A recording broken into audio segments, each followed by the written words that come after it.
اللقاء الطيب المبارك আমরা শুরুতে আল্লাহ রাব্বুল ইজ্জা ওয়াল জালালের দরবারে শুকরিয়া জ্ঞাপন করছি যিনি আজকে আমাদেরকে এরকম চমৎকার একটি পরিবেশে চমৎকার একটি ইসলামিক কনফারেন্সে উপস্থিত হওয়ার সুযোগ করে দিয়েছেন। আমরা সবাই করছি কালিমাতুশ শুকর আলহামদুলিল্লাহ। আল্লাহ রাব্বুল ইজ্জা ওয়াল জালালের দরবারে শুকরিয়া জ্ঞাপনের পাশাপাশি আমি আজকে প্রোগ্রামের যারা অর্গানাইজিং কমিটি তাদেরকে অন্তরের অন্তঃস্থল থেকে ধন্যবাদ জানাতে চাই। এরকম চমৎকার একটি পরিবেশ, চমৎকার একটি ভেন্যুতে এই ইসলামিক কনফারেন্সের আয়োজন করবার জন্য। সম্মানিত সুধী, আমরা এই পৃথিবীতে খুব অল্প সময়ের জন্য একটা ট্রানজিট পিরিয়ড কাটানোর জন্য বেসিক্যালি আমরা এই পৃথিবীতে এসেছি।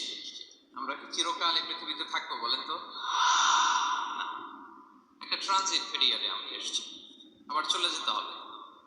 এই যে আমাদের জীবন, এই জীবনের জন্য বিপদ, আপদ, পরীক্ষা, স্ট্রাগল এটা অনিবার্য, এটা হবে।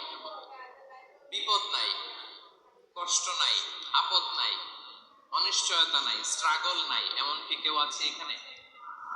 কেউ কি হাত তুলে বলতে পারবেন যে হুজুর আমার জীবনে কোনো বিপদ নাই, অথবা আমার জীবনে কোনো দুঃখ নাই, কষ্ট নাই, কোনো স্ট্রাগল নাই, কোনো রিস্ক নাই?